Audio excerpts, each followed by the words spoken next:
The gavel hadn't fallen yet, but the room already knew the verdict. Foster Lang stood at the head of the Ashworth Global boardroom table with his hands flat against the mahogany, the way a man stands when he still believes the room belongs to him. 12 board members sat in silence. Vivian Ashworth sat at the far end, spine straight, hands folded, her face doing absolutely nothing at all.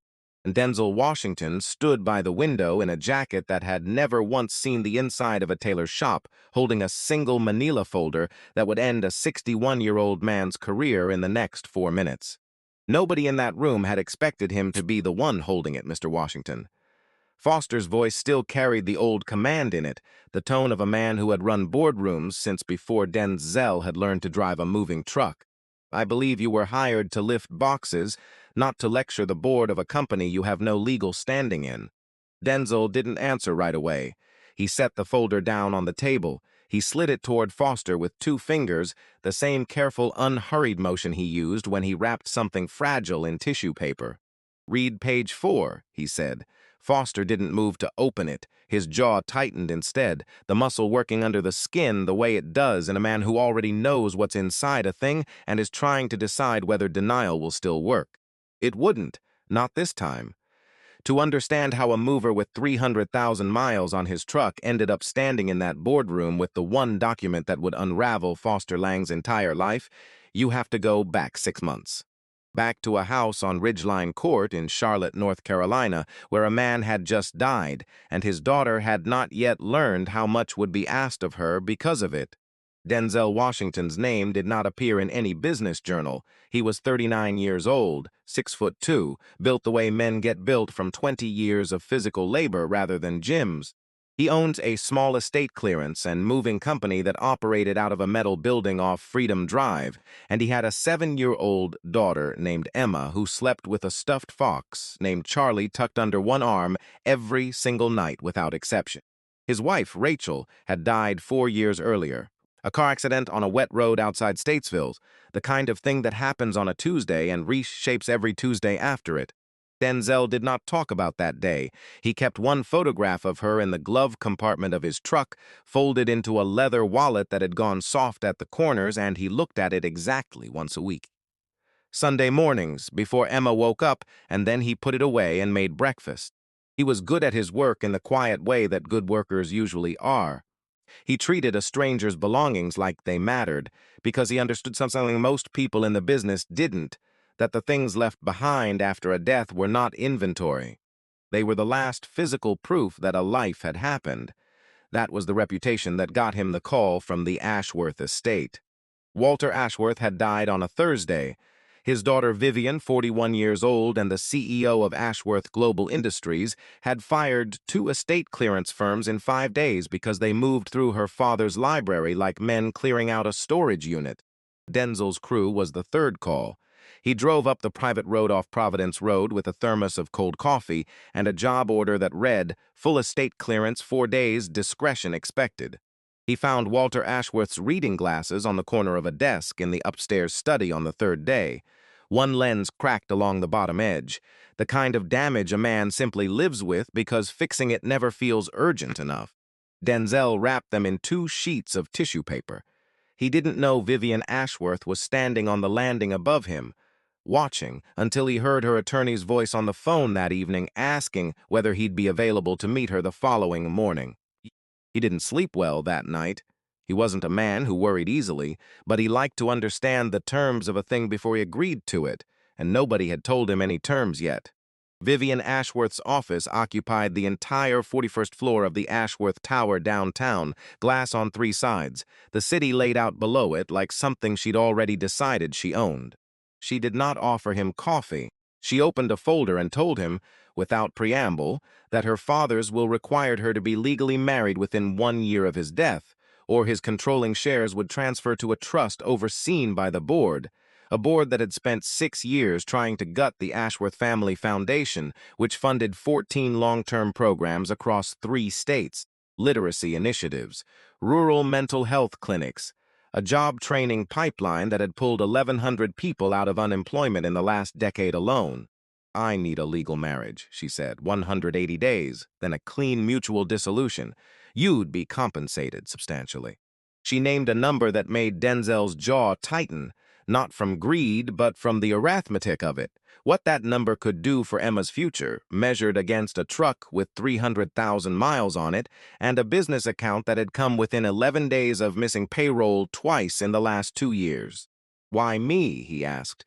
"Because I watched you wrap my father's glasses like they were the most important object in that house," she said. "I need someone in mind for 6 months who understands that some things carry weight beyond their function." "I have a daughter," Denzel said. "She's 7. She comes where I go. That's not a variable. That's a condition."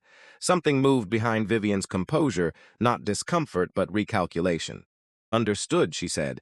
He signed 4 days later, after his attorney read the contract twice and flagged the one gap in it: no protection clause for Emma. Vivian's attorneys added the language within 4 hours, verbatim, no objection. It was the first thing that made Denz think this woman, whatever else she was, did not do things halfway. What neither of them accounted for, in 11 pages of careful legal language, was Foster Lang.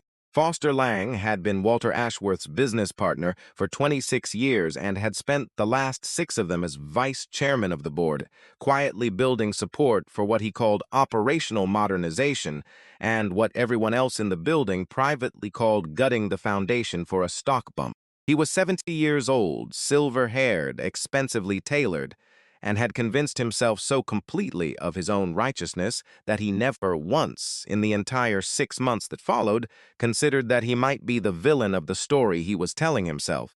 He met Denzel for the first time at the small courthouse ceremony that made the marriage legal, standing at the back of the room in a suit that cost more than Denzel's truck, watching with the particular stillness of a man doing math. "A mover," he said to Vivian afterward in the hallway, in a voice pitched exactly loud enough for Denzel to hear without technically being rude enough to reprimand. "Well, at least he'll know how to carry the boxes out when this collapses." Denzel said nothing. He picked up Emma, who had been standing beside him in a dress with pockets she'd chosen herself, and carried her to the truck. That should have been the end of it. It wasn't close. Foster began appearing at the Ashworth estate under the thin cover of board continuity concerns, always arriving when Vivian was still at the office, finding Denzel in the middle of some ordinary task, replacing a cabinet hinge, helping Emma with homework at the kitchen island, and always managing, in for few sentences or less, to remind Denzel exactly what he believed Denzel was. "Tell me," Foster said one evening, standing in the kitchen doorway with his coat still on, "does it feel strange, being paid to live somewhere you'll never belong?" "No," Denzel said, not looking up from Emma's math worksheet. "Should it?" Foster's mouth thinned. He didn't like that Denzel wouldn't perform the humiliation for him. He needed Denzel to flinch to prove the story Foster had already written about him, and every time Denzel simply didn't, something in Foster recalibrated toward something colder. The first real escalation came at the Ashworth Foundation's spring gala, 6 weeks in the ballroom of the Duke Mansion downtown. 300 guests, string quartet, the kind of room where old money moved through new money without ever quite touching it. Vivian had asked Denzel to attend as her husband, a public appearance part of satisfying the legal scrutiny the will demanded. He wore the one suit he owned that fit properly, the one he'd bought for Rachel's funeral, and he stood at Vivian's side making careful, unremarkable conversation with donors he'd never met. Foster found them near the dessert table. "Everyone," Foster said, raising his glass, his voice sliding smoothly into the register of a man delivering a toast, "I'd like to introduce Vivian's husband." "Denzel, was it? Denzel runs a moving company. Isn't that marvelous? Truly the American dream. One day you're loading a truck, the next you're loading yourself into Walter Ashworth's family." A ripple of laughter went through the small circle around them, not everyone, but enough. Vivian's hand tightened around her glass. Denzel felt the room's attention settle on him the way heat settles into a room with too many people in it. He set his own glass down, carefully, the way a man sets something down when he doesn't trust what his hands might do otherwise. "I load a truck," Denzel said evenly, "the way you probably load a boardroom, Mr. Lang. Same principle, different cargo." The laughter that followed was smaller, quieter, but it landed differently, and Foster's face went the particular shade of red that men get when they realize a room has stopped being entirely on their side.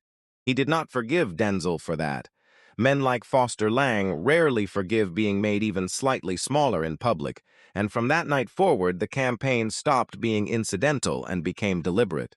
A week before that, there had been a smaller incident, the kind that never makes it into any official record but sits in a person's chest for a long time anyway.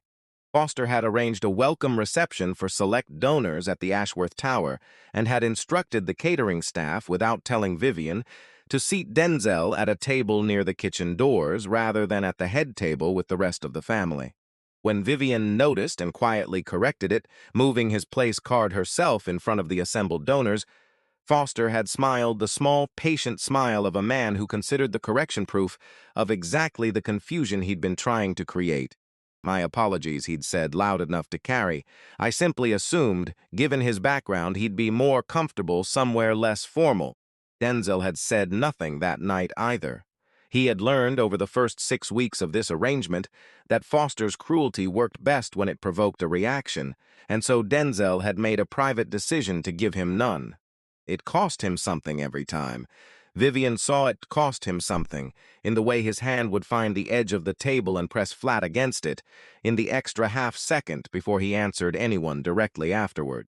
She never said anything about it either, not yet, though she started, without ever naming it aloud, arriving home earlier on the nights Foster was known to be visiting. 2 weeks later, Denzel arrived to pick Emma up from her new school. Vivian had enrolled her at Providence Day, a condition of the arrangement neither of them had discussed aloud, but both understood mattered, and found a security guard waiting at the front office, along with the school's director, and Foster Lang standing off to one side, with his hands folded like a man who had simply happened to be passing through. "Mr. Washington," the director said, uncomfortable, "there's been a question raised about custodial authorization. Mr. Lang mentioned some concerns about the legitimacy of your relationship to Emma's enrolling guardian." Denzel stood very still. Emma was 20 feet away at a table with her classmates, close enough to see, not close enough to hear, and Denzel understood in that moment that Foster had chosen this specifically because he knew Denzel would not raise his voice with his daughter watching. "She's my daughter," Denzel said. "Biologically, legally, I have full custody. I can have the documents in this office in 20 minutes. "That won't be necessary if he simply clarifies," Foster began. "You already know the answer," Denzel said, and something in his voice, low and level, made the director glance between the two men with the specific discomfort of someone realizing which one of them was actually telling the truth. "You didn't come here for clarity. You came here because you knew my daughter would see it happen." Foster's face didn't change. That was the part that stayed with Denzel longest. Not the accusation, but the absence of anything resembling shame in the man's expression. Foster believed with total sincerity that he was protecting something. He had built Ashworth Global alongside Walter for 26 years. He had, by his own accounting, earned the right to decide who belonged inside the family that controlled it. Emma looked up from her table. She saw her father standing by the front desk with a security guard nearby, and something in her small face did the thing that children's faces do when they understand more than anyone wants them to. Denzel crossed the room, crouched down to her height, and told her it was time to go, and she took his hand without a single question, though he could tell by the careful way she held it that she had questions she was choosing, for now, not to ask. He drove home with both hands on the wheel and said nothing the entire way, and it was that silence, more than anything Foster had said in the gala or the school office, that told Vivian, when she came home and found Denzel standing at the kitchen sink with the water running over hands that had nothing left to wash, exactly how deep the damage had gone. "He went after Emma," Denzel said. "He did not turn around. Not me, her." Vivian stood in the doorway for a long moment. Her jaw worked once tightly the way it did when she was deciding whether to let something show. "I'll handle Foster," she said. "Don't handle him quietly," Denzel said. "That's what he's counting on." Later that night, after Emma had finally fallen asleep with Charlie tucked under her chin and the hallway light left on 3 inches, the way it always had to be, Denzel sat on the edge of her bed for a long time without moving. He didn't wake her. He didn't need to. He looked at the small rise and fall of her breathing and thought about the front office of Providence Day School, about the way she had taken his hand in the car without asking a single question, and he understood, sitting there, that the thing costing him the most wasn't the humiliation. It was watching his daughter learn at 7 years old exactly which adults in a room could not be trusted, a lesson he had hoped to give her far later in life, if at all. He didn't tell Vivian all of that. Some things a man keeps folded, the way he'd folded Rachel's photograph, taken out only on his own schedule and never on anyone else's demand. Vivian tried anyway because that was still, at that point in the story, who she was. A woman who believed problems could be managed through precision, through legal language, through the same discipline that had let her survive 20 years in rooms full of men like Foster Lang. She called an emergency session with the board's ethics committee. She was informed politely that no formal complaint had been filed, that Foster's version of events characterized the school visit as a reasonable custodial inquiry, and that without documentation the matter would be noted but not pursued. What she didn't know yet, what nobody in that room knew yet, was that Foster had spent the previous 4 months quietly forging authorization on 2 shell entities tied to Ashworth Global Supply Chain Division, routing $11 million through accounts that existed only on paper, timed to complete exactly 6 days after Vivian's marriage would either collapse under scrutiny or expire naturally at the 1-year mark, either outcome handing the board and by extension Foster effective control of the company before anyone thought to look closely at the numbers. He needed the marriage to fail, publicly, believably. He needed Denzel gone before day 180, and he needed Vivian humiliated enough by the process that she'd never have the appetite to fight the transfer when it came. He did not know that a compliance officer 3 floors below his own, a soft-spoken woman named Denise Okafor, who had worked at Ashworth Global for 11 years, and who had watched Foster contempt for Denzel build for months with a discomfort she had not yet found the courage to name out loud, had begun, quietly, on her own time, pulling the transaction logs that didn't add up. She said nothing yet. She wasn't ready. Her mortgage was 2 payments from behind, and her daughter started college in the fall, and she understood exactly what happened to people who challenged Foster Lang without absolute proof in hand.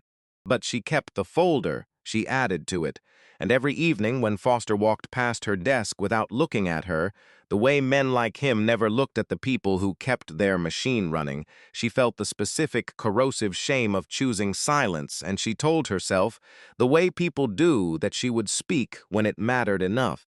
She didn't know yet how close that moment already was. The breaking point came on day 142 at the Ashworth Foundation's annual donor dinner, held that year in the ballroom of the same building where the fraud had already begun quietly bleeding money out the back.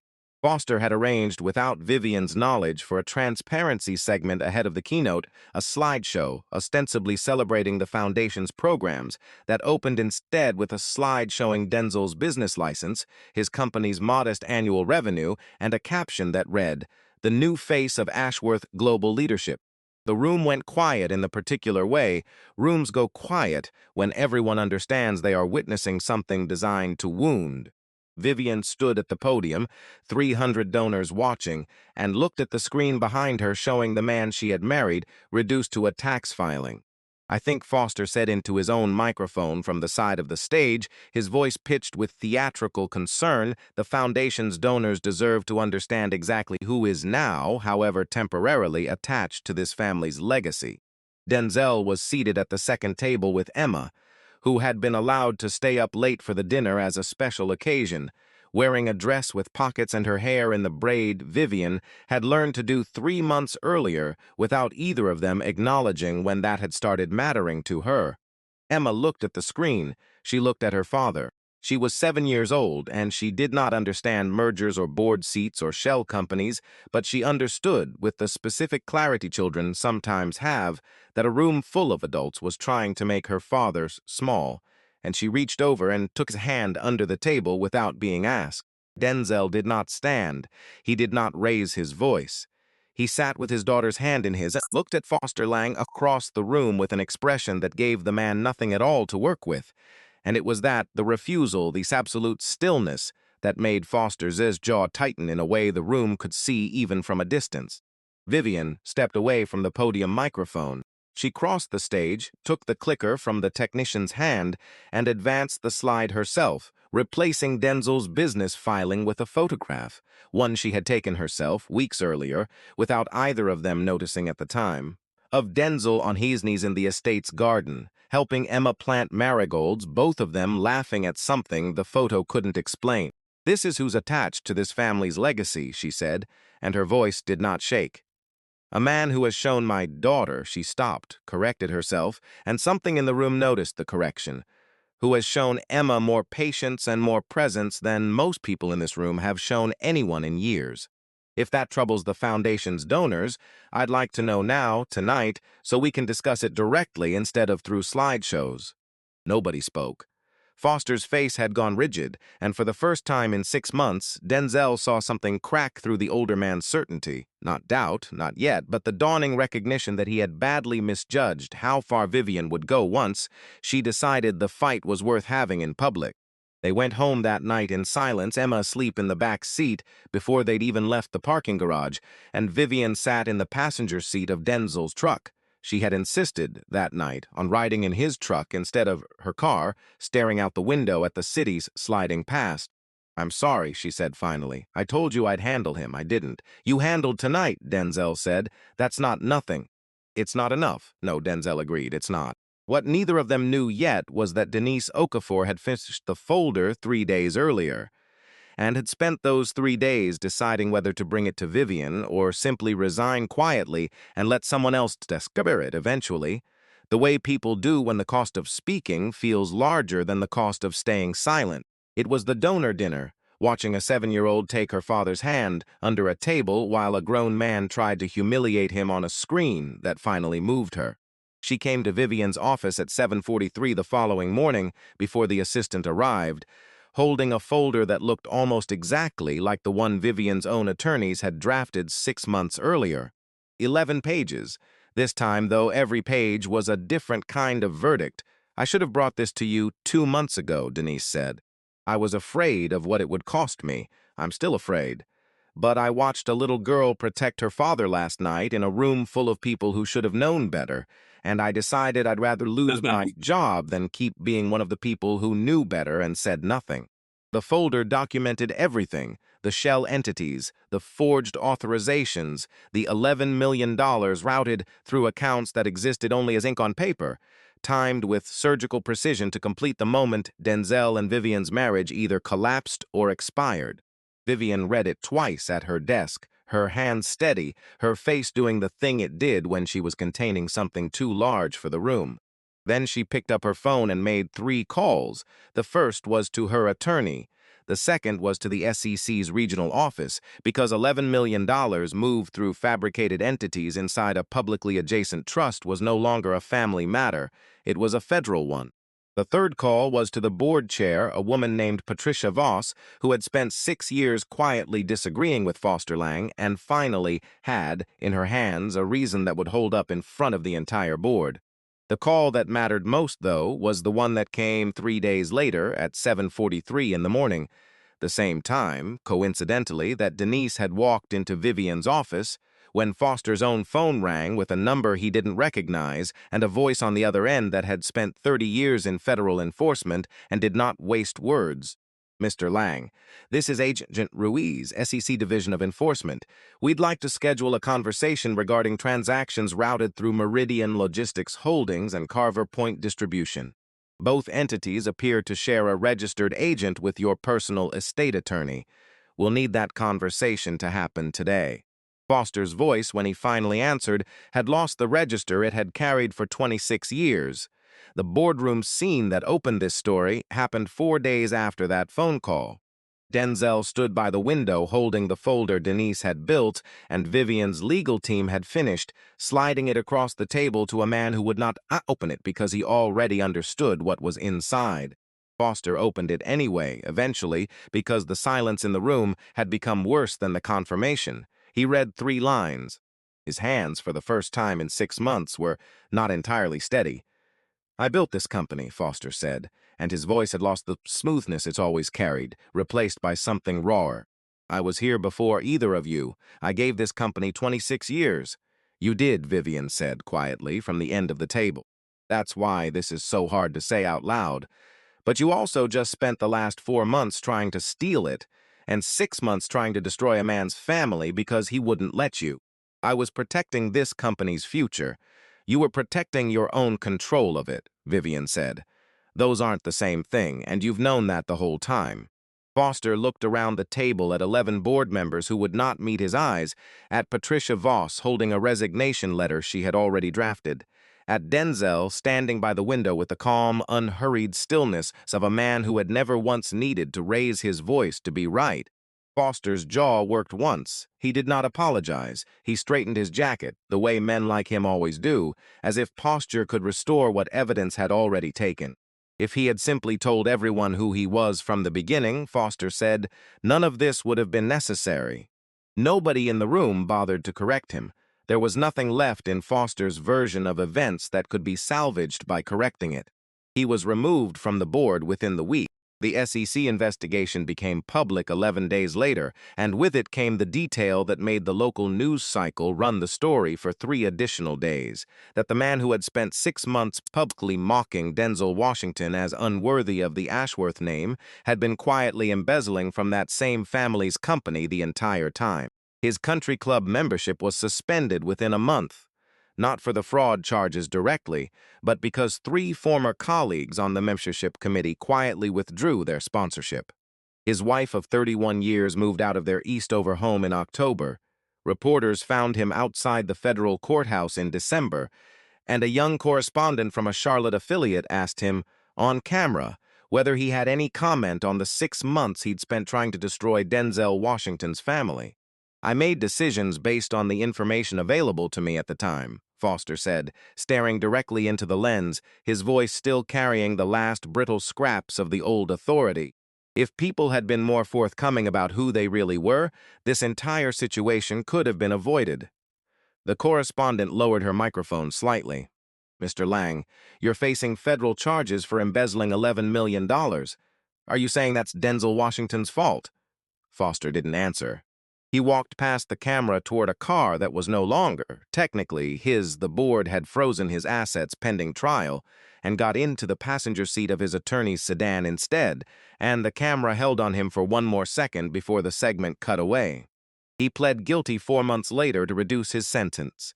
He never once, in any hearing, any statement, any interview, said the words, "I was wrong." Denzel declined the show of it entirely. He gave one short statement to a reporter who tracked him down at his shop on Freedom Drive. I loaded trucks before this, and I'll load trucks after it. That's not a demotion, that's just who I am, and then he went back to work because Marcus, his longtime crew partner, who had watched the entire 6 months unfold with the patience of a man who'd seen worse and better both, was waiting on him to help load a flatbed for a job in Concord. What almost nobody outside the estate learned, what Vivian herself hadn't known until the SEC investigation incidentally surfaced it while combing through Foster's financial records looking for hidden transfers, was that 8 years earlier, before Rachel died, Denzel had sold a small logistics software company he'd built out of a garage for $11 million, walked away from the tech industry entirely rather than watch it consume the only thing that still felt real to him, and had spent every year since quietly funding, through a trust with no name attached to it, 3 of the exact rural mental health clinics the Ashworth Foundation itself supported. Nobody had asked him to disclose that. He never volunteered it. When Vivian finally sat across from him at the kitchen island with the documents in front of her, her voice quieter than he'd ever heard it, and asked why he'd never said anything, Denzel looked at his hands for a long moment before answering. Because the day I stopped being a man who built things for a living and became a number in a filing was the worst year of my life, he said. Rachel used to say I built the company to prove something. She was right. After she died, I didn't want to prove anything anymore. I just wanted to be a man who showed up, who did honest work, who raised his daughter right. That felt like enough. It still does. Vivian sat with that for a long time. Then she reached across the island and set her hand over his, and neither of them said anything else about it because there wasn't anything left that needed saying. Emma was told on a Sunday morning, 3 weeks after Foster's guilty plea, that her father and Vivian were staying together. not because a contract required it, but because they had decided, plainly and without ceremony, that they wanted to. Emma was eating cereal at the time. She looked up at her father, then at Vivian, and considered the information with the gravity of someone twice her age. "Can Charlie have a real bed?" she asked. "Not just the blanket corner. Vivian said she would look into it." Emma went back to her cereal, and that was the entire conversation, and it was exactly the right length. The wedding happened the following spring, in the garden behind the estate, the same garden where Vivian had photographed Denzel and Emma planting marigolds months earlier. There were no board members, no press. 11 guests, Marcus and his wife, Denise Okafor, who had been quietly promoted to chief compliance officer and had finally stopped flinching every time a senior executive walked past her desk, 3 friends of Vivian's who had earned that word through years of actual presence, and Emma, who stood at the front holding the rings in a dress she'd chosen herself because it had pockets. Denzel watched Vivian walk toward him through the afternoon light and thought about the boardroom, the folder, the manila envelope that had ended one man's career and quietly, without announcement, begun something else entirely. Not a company, not a fortune, but a family that had assembled itself out of the wreckage of 2 very different kinds of loss. He thought about Rachel once briefly, the way he still did every Sunday morning without fail. He thought that she would have liked Vivian. He thought she would have liked, most of all, the way Vivian said Emma's name. The vows were short. Nobody cried in the performative way weddings sometimes demand. Emma held the rings with both hands and did not drop them, and afterward, in the quiet hour before the small reception began, Denzel found a moment alone on the back porch with his phone in his hand, looking at a contact he hadn't called in 4 years. His sister, in Ohio, the one person left who remembered Rachel the way he did. And for a long moment he simply held the phone, thinking about it, before sliding it back into his pocket. Some doors you open slowly. There was no need to force that one today. Sometimes the people the world has already decided to look past are the ones quietly holding everything together. Sometimes the folder nobody wants to open is the only thing standing between a family and the people trying to take it apart. And sometimes the man everyone assumed was simply the help turns out to be the only person in the room who never needed anyone's permission to know exactly who he was. Denzel never once raised his voice at Foster Lang. He never needed to. Dignity, it turns out, was never something Foster could take from him, because dignity was never Foster's to give in the first place.